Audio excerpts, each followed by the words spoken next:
For Rabbi Israel Lau, this photo of himself at the age of 1 is the only reminder of his life before the Nazis sent his family to the death camps.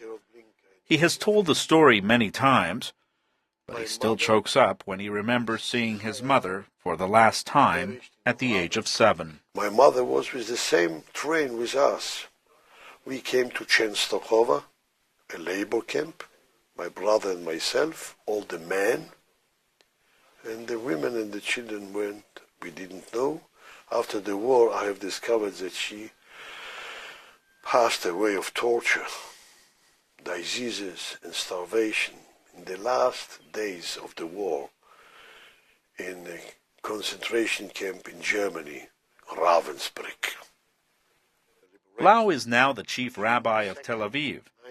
He remembers it was a non-Jew who saved his life at the Buchenwald concentration camp. The Russian officer from the city of Rostov was a prisoner of war, Fyodor. He have adopted me. He stole potatoes to cook for me a soup every day. He made a cover of wool for my ears. But like many in Israel, he accuses non-Jews of sitting silently as millions were murdered. That resentment is reflected here at Yad Vashem, Israel's Holocaust memorial, where last year more than 1 million people came to learn about the atrocities committed against Jews during the Nazi occupation of Europe. This exhibit expresses the belief of many Jews that the Pope at the time, Pius the XII, was silent during the slaughter. The Vatican counters the claim, saying Pius, with his own church under threat, worked quietly but courageously to help Jews.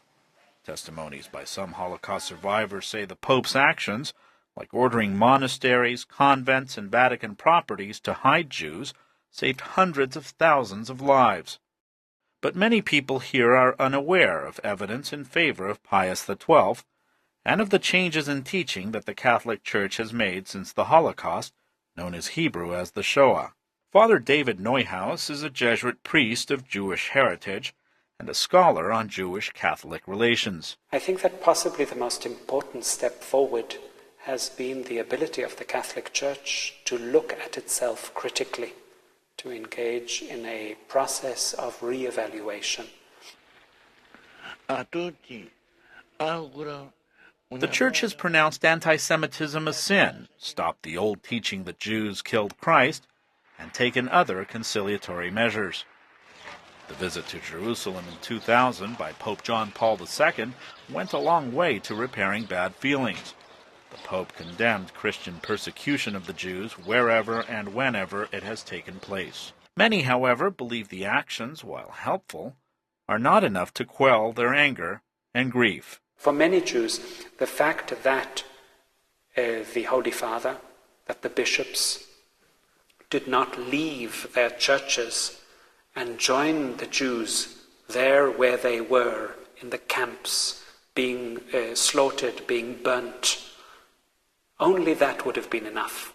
As Rabbi Lau sees it, nothing can ever repair the damage. I will never forget, and I am not authorized to forgive. For him and many others, the memory is still too fresh, and the pain too great, to close the chapter just yet. Luis Ramirez, VOA News, Jerusalem.